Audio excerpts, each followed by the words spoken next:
English. Let's start English. Okay. Give us an idea of what was the Goldstein family household like when you were a girl? Okay, it was in Lokic, and that was Czechoslovakia. And what should I start? We had a mill, and we were a very big family. Of course, we weren't a big family from the beginning, but every year, a year and a half was an addition, so we grew till 15 kinderlach. And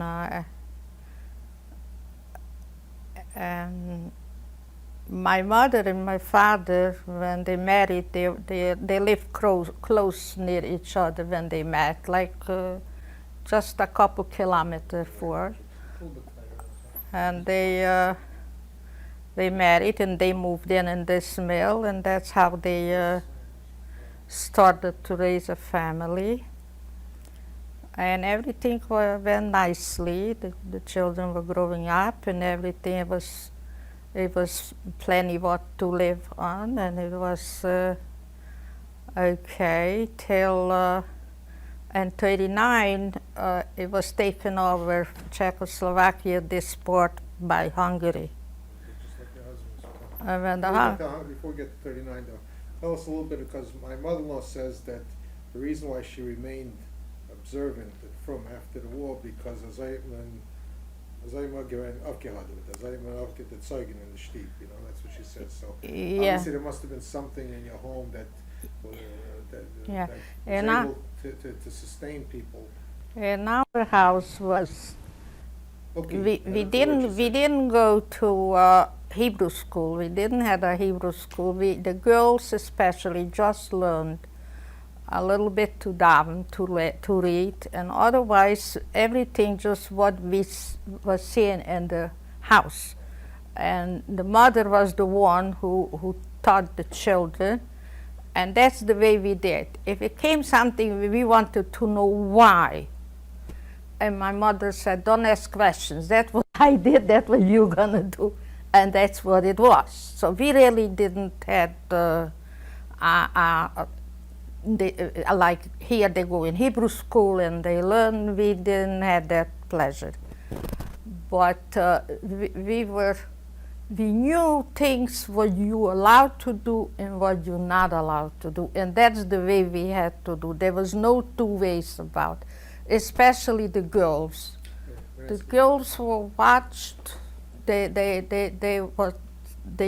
knew what they are supposed to do, and that's it. Especially we helped in the house a lot with the cooking, with the children, and with the cleaning. So we were busy with the house, and everything was very strict, very opgeheven.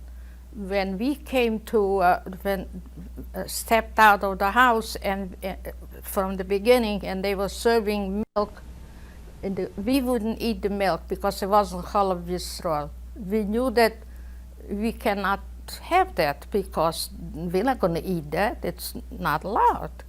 So we were that strict. Who were you friends with? Were there other young families or young kids your age? Yeah, it was not a big place. It was not many kids, but the Jewish children kept together. They were friends one with the other. With the Goyim, we didn't have much to do. We didn't mix. We didn't go with them like outing or something, especially with the Scotsum. We didn't have nothing. Were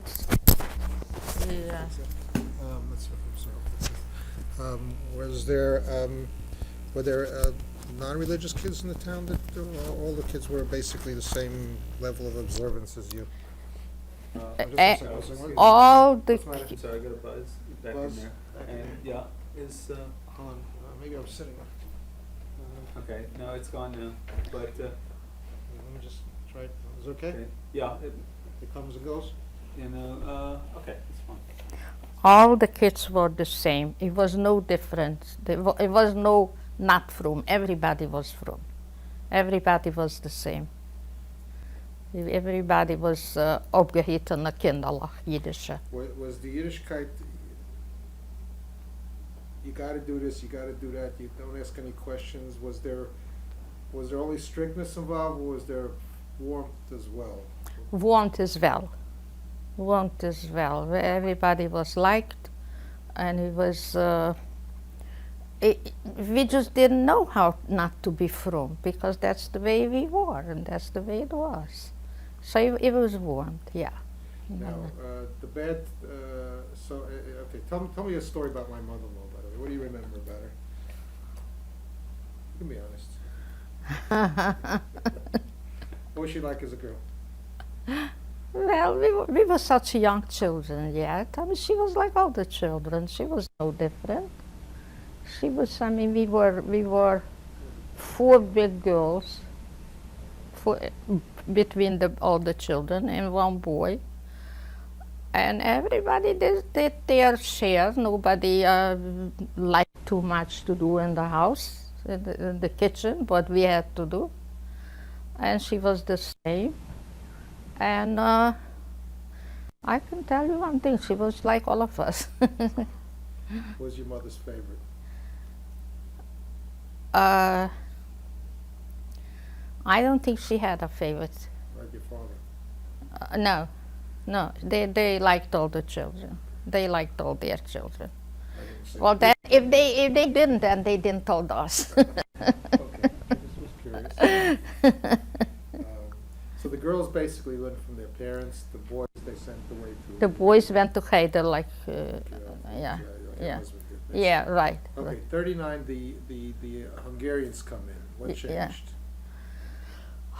First, they Can I ask you to sit back on the chair with your back? against the First, back of the they chair? took my father to the soldiers. Now, that was not, that was the regular soldiers. So he went away. He was the one who made the parnassa. He was the one who managed the mill and everything. My mother didn't know how to do that, because that was a man's job. But they came and they mocht hem aangeven. He had to go, so he went, and then they took away the mill from us. We were not allowed to have it. So what they did is, Miriam, my older sister, they hired as a secretary, let's say. So while she was there, we had a little bit something what to eat from, but things started to be rough. They took away the Bahamas, they took away the velder, the thing what grew, and things was rough. But he was away maybe, I don't know, maybe 6 months, and they sent him back. He came home. So he came home, and life went on. So it was not all the Zoom. When did things start getting really difficult? Okay, life went on till 44, Erev Pesach. We had a bevel, how you say it, that order that everybody who wants to go out of the house, let's say after 10 years, not children, should have a gala yellow star. We didn't know why or what. They didn't told us, but we're not supposed to leave the house without, and it was Erev Pesach. And we didn't know how to make yellow stars, and we didn't know where to buy yellow stars, and we didn't have yellow material to make yellow stars. So what we did, finally, we find somebody had coloring, and we took white material and colored it, and we tried to take a newspaper and make a star and figure out, and make like a design, and then make a little star and put it here. So for all the people who we knew that they're going to for Shabbos out, we made that, and they had it. And this was going on till Pesach, the week of Pesach.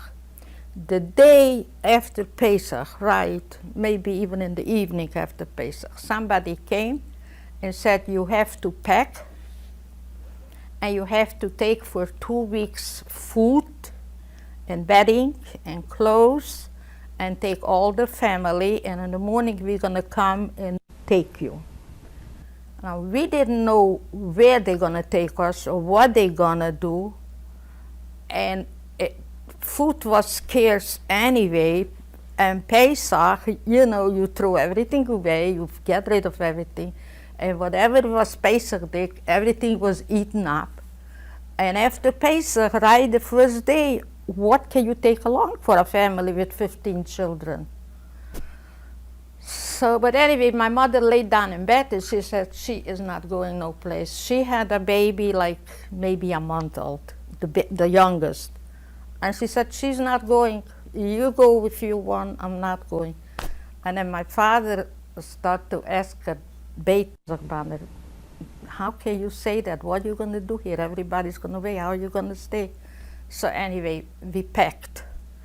To pack, we didn't have suitcases. How many suitcases you have? So we took sheets and put in bedding and whatever, and the girls put in more than one dress, 2 dresses, 3 dresses, because we didn't know where what it's going to be. And then we put in the bedding, in the sheets, the bedding, and then they came with a wagon with horses, and they put everything on the wagon, and the little children they put on the wagon, and the older one followed, walked. And they walked us like 4 kilometers or something. We went. And then they brought us to a school, and they sat down, everything down, and they put us in a school. And they took all the stuff on the floor, and that was our home. And everybody was supposed to, family was supposed to take a little part just to lay down. So that's what we did. And there was already from around the place, so it was, let's say, 20 families in that school. And we were there, I don't know, maybe a week. We were there. And we didn't know why are we here, what we're going to do. I mean, it was very, very uncomfortable. And they give something to eat, something not to eat. Episode nog gehad this week. And then they came and they said, everybody pack, we're going. Everybody packed, they took the same thing, and we went like 10 kilometers. And then they brought us in a street, like they made empty a street. There was a bigger shtetl, and they took out all the families, and they gave us the houses there. And like they put in 5 families in a little house. And that was our home. So we were like 2 or 3 weeks in that place. And then there's nog Nestalis. Then they came and they took us again, and they took us to Munkac. And they put us in a Ziegelfabrik, in a place, yeah. And the same thing, everybody got a little place, but then was over like 100 families, you know. And everybody laid down, and they gave us 3 times a day a little bit something, liquid or a piece of bread to eat.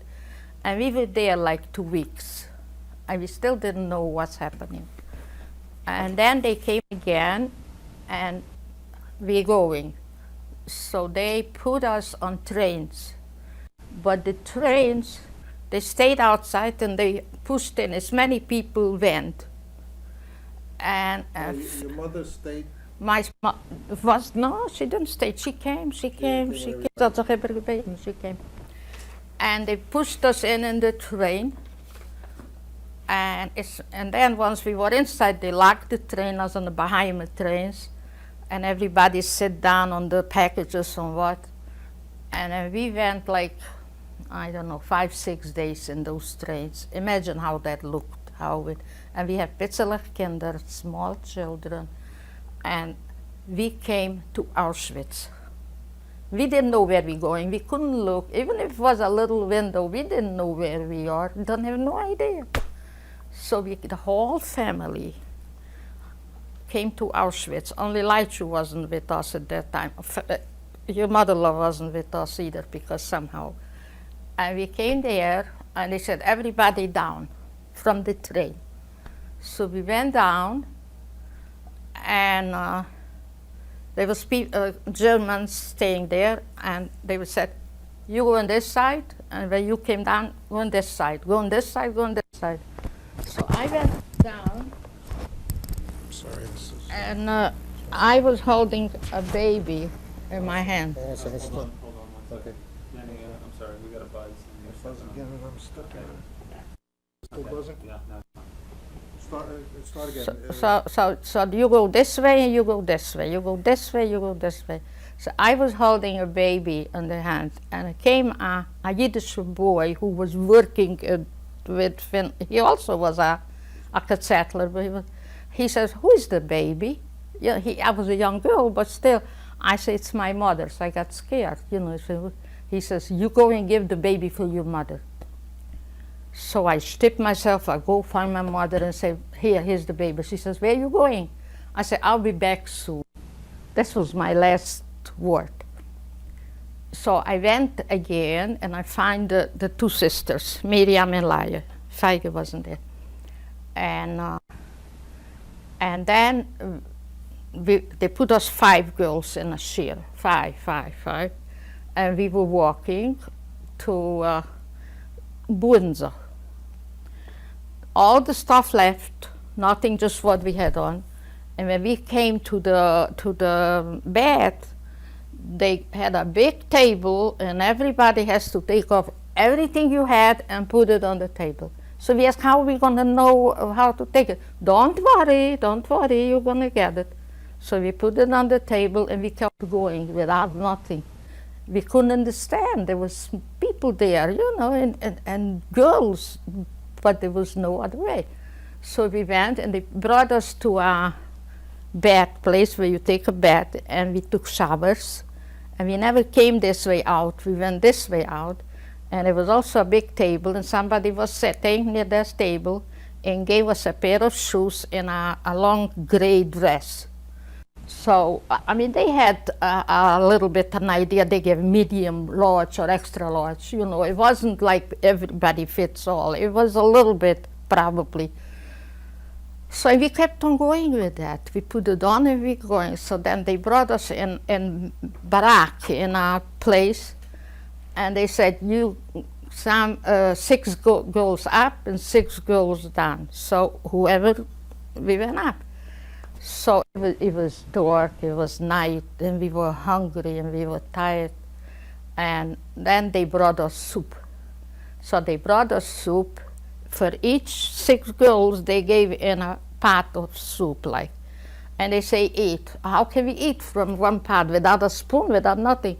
He says, what do you mean what? Everybody takes a sip. And so some girls did, some girls just refused to do it. So everybody took a sip till it was, and that was our supper. So we went to sleep, and in the morning, so like 5 o'clock, early in the morning, they waking us up. We didn't know where we are, what we're doing. And they said, everybody get dressed and out. So we went out, and they were putting us five. And then they made a Zählerpal. At Zählerpal, they were counting the girls, how many girls. And that could have taken an hour, 2 hours, because it had to be exactly, and I thought, they couldn't figure out. So they kind of got, it was cold, it was raining, we were shivering, but that's how it was. So they kept us there, whatever, and then they told us to go in, and they brought us a big container of black coffee. And they gave like that, again, black coffee for everybody, and everybody took a sip. And I think they gave a little piece of bread also. And we were there, again, not so long, maybe 3 weeks in Auschwitz. To go in yeah, I got in Auschwitz, yeah. But not then, I came back, then they gave me. So to go, it was a big place, and it was 3 and 3, 6 girls up and 6 down. And if we wanted to go out, they accumulated a bunch of girls near the door and they went with them. It was it was just, I think, like this, and it was a hall.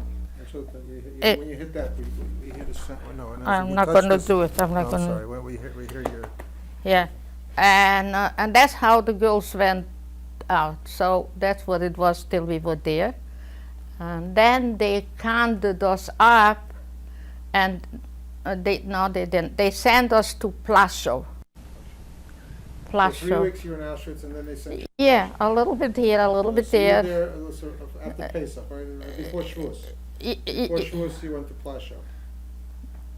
Well, yeah, something like. Did And any girls have a sitter, or believe it or not, ze geween alles. Somebody, because some girls came there from Poland before us. It was a light to light Shabbos candles, the Rebbitzins, something. It was a siddur somebody had, not everybody, but somebody had. And they knew when it's Shabbos and when Rosh Chodesh, they knew. But it was very, now from Kosher to Treif we went very fast, because when we came already to Auschwitz we were already very hungry, so we just ate whatever it came, because it didn't came much anyway. So in Plaszow we were also a while. We really didn't do much there. They worked with us things which they should never done. They didn't need that job. They put a lot of bricks, and the bricks were from old houses, and they asked us to scrape down the cement, and to do that it was without, just in the fryness, and to do that on the rain and the cold, and the hands in geween gekrochen the thing. And they didn't need that. What did they need that? But that's what we were doing. And then they brought the bricks from here and took them there, and from there and there. We were working the whole day with those bricks for nothing. So then they took us back to Auschwitz, because they came in the and in Auschwitz they took 400 girls. They counted them 400, and they took them a German needed in a Weberei to work. So they picked healthy, young 400 girls, and they brought us there. Now there wasn't bad, because the girls were working, and they had a kitchen. I was working in the kitchen, so I wasn't in the Weberei. And Tante Maria was also working in the kitchen. And we were working there. So of course if you work in a kitchen, you're really not hungry there. So we worked there till the middle of the winter something. I don't know exactly, the times we really didn't know then, and now for sure I don't remember. So we were working there, and all of a sudden it came. you remember Yom Kippur? It came, Yom Kippur, we were fasting. But what it was, they gave us soup, and everybody put the soup in the toilet. And the toilet got locked up. And the Germans got very angry what we did, why it's locked up. So they worked on it, so I don't know, somehow it went through. But yeah, we were Yom Kippur fasting. But anyway, Of the 400 girls that were there, how many fasted? I would think everybody did. Everybody did. It was all from girls. And that we were there till like say in the middle of winter. All of a sudden the Russians came close, and we had to leave. So they also said we should pack, and what did we have to pack? But we did have something. And then we started to walk. And to walk in the middle of winter wasn't no pleasure at all. The shoes were had zich zerrissen, somebody was small and somebody was large. And when it came in the evening, they put us in a shire, in a big thing where we slept. And then they brought us to to a train, and they put us off a train. Anyway, we went to Großrosen.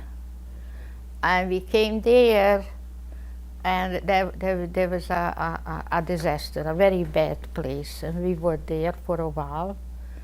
And then again, they put us on trains, and we were going on the trains, and the bombs were falling on trains. So some girls never got to doors, but anyway, we were okay. So they brought us to Bergen-Belsen. Nou, when we came to Bergen-Belsen, those zijn gewezen, I don't know, because we weren't that long there, but 400 girls who left. they got mixed up. When we came already, they got mixed up with other ones. And they brought us to Bergen-Belsen, and when we went in there, they put us in a room like this living room. It's, again, as much as they could push in. And then we were sleeping on the floor. It was no beds or something, but everybody had a little blanket what we brought along with us somehow. So we slept on that. But the food was very, very not right. It wasn't enough, and it wasn't right. The girls were sick. And we were maybe 3 or 4 weeks. It was plenty room already, because most of them died. And when they died, they only had to find somebody who should slap them out of the room, because nobody wanted to do that job. And whoever did it they brought soup for in the morning, so got double soup if they did it. And once they were slept out outside, they were just laying outside. So when we would go outside, we would see during the night who is there. Some of them we recognized, but we knew that with us it's going to be the same thing, because how long can you sleep that? So that's how it went for I don't know, a couple weeks. And then when Ms. Befrijdgeworden, the Englander, came then, and then also the girls just couldn't tolerate the food. And a lot of them, when they ate from the cans, the meat and the baked beans and the rice was, again, dezelfde zaak. It was again plenty to eat. So they came with trucks, and they tried to take the dead people. I don't even know what they did with them, because it was a lot. In Bergen-Belsen was terrible. It's a big mass grave. Yeah, it was terrible. They just took them away. I don't know what they did. And then from there, English, they bulldozed. yeah, and then from there, they put us on a train. Wait, so in the 3 weeks so the Bergen-Belsen, those 3 weeks in Bergen-Belsen, sounds Yeah. like that was the most Yeah. difficult. Well, it was very hard. The 5 weeks or so to walk. The death walking march. was very The bad, death march in that very bad. It Bergen-Belsen. was all in winter time, the snow and So cold. let me say, did you ever speak to God at all during that time?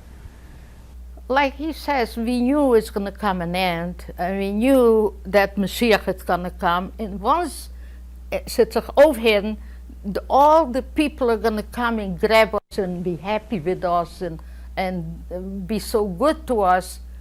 But it wasn't like this. When we came home, nobody wanted us. We didn't have where to go. We didn't know what to do with ourselves. I mean, kinderen without a mother, without a father, without nobody, and nobody wanted us. We were very, very lost. So my question was, like, during that death march, did you ever say Brenishon was Titzach or anything like that? Did you daven, pray, or you ask Hashem what's happening, why is it happening, when is it going to come to an end? Well, I think that we just didn't believe that it's going to be an end. We just didn't know when it's going to come, but it's coming. It's just a question of time. Yeah, just it's coming. So you sort of like almost given up. Yeah. You didn't think you're gonna, like your husband said, zijn Kinder eindiglich. You didn't think. No. In one time, I was laying in Bergen-Belsen on the floor, and I was just feeling like the koiches guy knows, and the sisters were there near me, so they start to give me some more bread, because when we got for the day a piece of bread for three of us, so we used to eat one piece, and it was three pieces because three girls. So for the other one we saved for lunch, and the third one we saved for supper. So that saved us because we always had something to put a little bit. A lot of things saved us because when we were in the kitchen we shared one with other and everything. But anyway, we knew it's coming. It will in a couple more days, and nobody would have lived. Nobody would have lived in Bergen, Belgium, because it was impossible. It was just impossible. If we go outside and we see what's doing, the girls, what we talked to them yesterday, and today they're laying there. So we knew that it is nothing. What are you smarter than The that? sisters kept together as much as you and Yeah, Mariam? yeah. You We helped each other out there and a lot. explain it. A lot. We helped each other then, and after when we were liberated afterwards, Tante Mariam would go someplace and ask for a piece of bread and bring me. I was very naive. I was scared to go. I didn't want to go. So she would go and bring for me, and for Tante Ruchel, and from then on, I mean, it always was good. If it wouldn't be three together, I don't think it would help. No. At one time when we were walking, I was so worked out and my knees were hurting me. I couldn't slap the feet, and I told the girls, Miriam and Ruchel, leave me. It's okay. I knew whoever is left, but they just kill them. But I say I can't walk. I'm not gonna make it anyway. So what's it? And they started to cry. No, you're gonna come. You're gonna come. So, and there was a German there who was in the side watching us how we going. And he said, what's los? What's los? What's the matter? And they tell him, I can't walk. And I don't know what had happened and what it was, but he went and he found a wheelbarrow. Wheelbarrow. Yeah. And he put me in the wheelbarrow, and one of the girls was pushing me, or my sisters. And that's the way it came till the place before the camp. And then he came, he says, Los, go down, because we can't bring you in this, because in this you go straight. Right. And His German was nice. yeah. It was decent. Yeah, sure, that's what he did. And he didn't have to do that, but that's what he did. It's a do. And Tante Ruchel had so many nism with her that she's living. I mean, if she would tell you her nism, she's not going to tell you, but she had a lot of nism. How do you say Nissim, or was it luck? No nism. Why do you had Nissim or luck? Well, alles is nism. Listen, what all would we left when he was in the gutter, and the boys ran away and told everybody that he died and he is there, and that's the date when they came home, and they said for his friends that they left him there, and this is the date when he died. And then all of a sudden they see him walking in Budapest. He says, what are you doing here? You were supposed to die. He says, no, I'm here. So isn't this nism? When did you meet each other? We knew each other at home because he had a sister who knew how to sew, and she took me into their house to learn how to sew. And I was staying by them, eating by them, and sleeping by them, only he wasn't home. He was in the Munkertafel, so he wasn't home. So, and I knew him from before the war. But listen, I was a young child, and there was nothing, nobody would ever have thought that was going to be our shidduch. But So you met after the war. Who read the shidduch? Excuse me. I'm running. Okay. What till the end? after the war, who read the shidduch? It came automatically You most. met each other and you just Yeah, when he came in this shtetl where Uncle Yitzchak was, and we were, Uncle Yitzchak was with Tante Mariam, they weren't married yet. But we were four girls. He had four girls, Mariam and three more. And then he was asking somehow, and he found it out that Uncle Yitzchak, because he's from his shtetl, lives there. And he came. And he came, and Uncle Yitzchak was very happy to see him, and he was very weak and sick. And he says, yeah, you can stay with us, of course, you can stay here. And later on, he wanted to go to work. And he says, no, the Brussels guy, you're going to have to work Shabbos, because they work, he worked, Uncle Yitzchak. And he said, no, you don't have to.